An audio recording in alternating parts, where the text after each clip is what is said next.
people have like to ask about customer situations. And this one's weird because I feel like it's partially because of a lot of this is people who listen to the podcast. But we don't really do mail order. We have in the past. They don't do bride order either, by the way. No. We have in the past, but officially we have stopped doing mail order, and we won't be doing mail order anymore until we get our marketplace up and running. This is just kind of a brief talk on, once again, supply, demand, and unreasonable expectations from things. So we have started getting, over the past couple of months, we have seen some emails where people will come to us, and I'm glad that people think we're the good guy, because we do try, and we try to keep our prices really, really reasonable and competitive. But we get people, and it's a lot of people who love to start their emails with, I decided that I'm going to start collecting for, or I've this machine, or that machine. And while I'm not going to quote this particular email exactly, the scenario is going to be spot on. Basically, we get people who are like, I had fun playing video games with my friends over the weekend. I've decided that I would like to start collecting for the Super Nintendo. I've decided that the 3 games that I would like to get first for the Super Nintendo are Sunset Riders, Teenage Mutant Ninja Turtles 4, and Chrono Trigger. I do not want to pay the ridiculous prices that everyone else is asking for these. So I'm hoping that we can work on a deal and get a much more reasonable price worked out. This is what I have to say. If you're just getting into collecting, first, you really can't just pick 3 of the most popular games for a system and say that these are the ones you have to have. Not only because they're going to be expensive, but because they're going to be hard to find.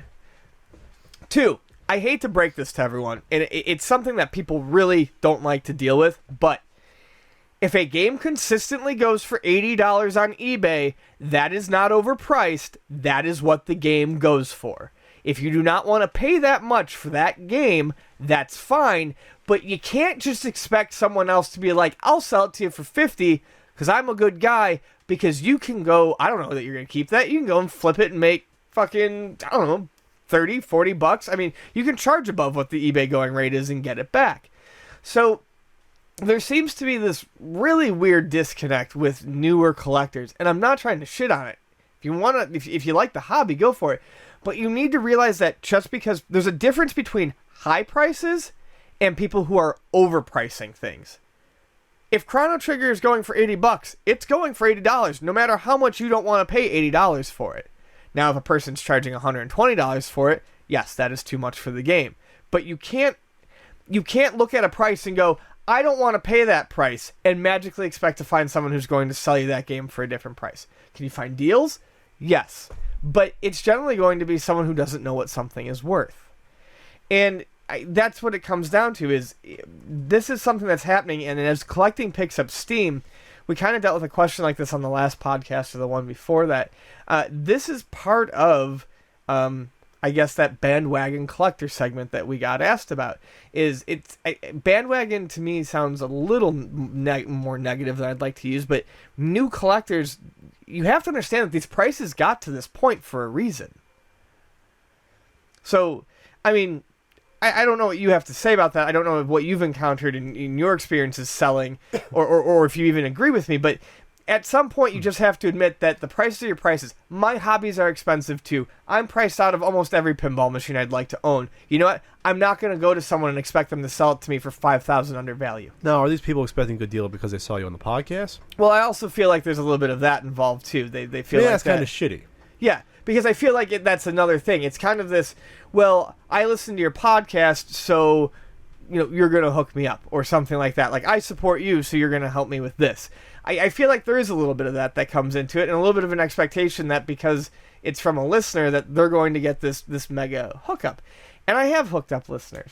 I've done, especially if you come into the store and you chat me up and you buy some stuff and you're friendly, I'm going to help you. And there's a lot of people who listen to the podcast who can probably verify that.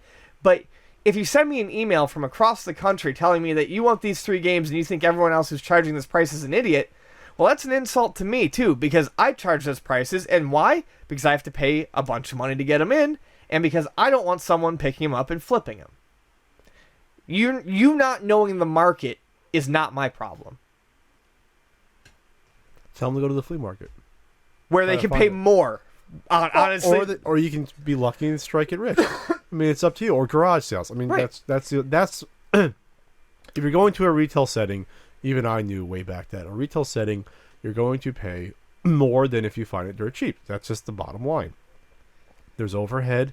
There's costs to get the products in. It's not people just looking to get rid of it. It's a business. Even I understand that. That's just the way it is. I talk Ian up all the time. I don't necessarily get good deals. It's just so you shouldn't expect any either. It's just the bottom line. And yeah, I mean, I love it when when listeners come in, especially, and talk to me, and we have a good time and stuff like that.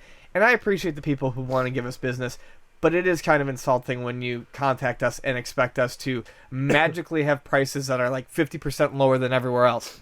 You know why they're that way everywhere else? Because that's the going rate, and that's what the market has determined is the selling price as of right now.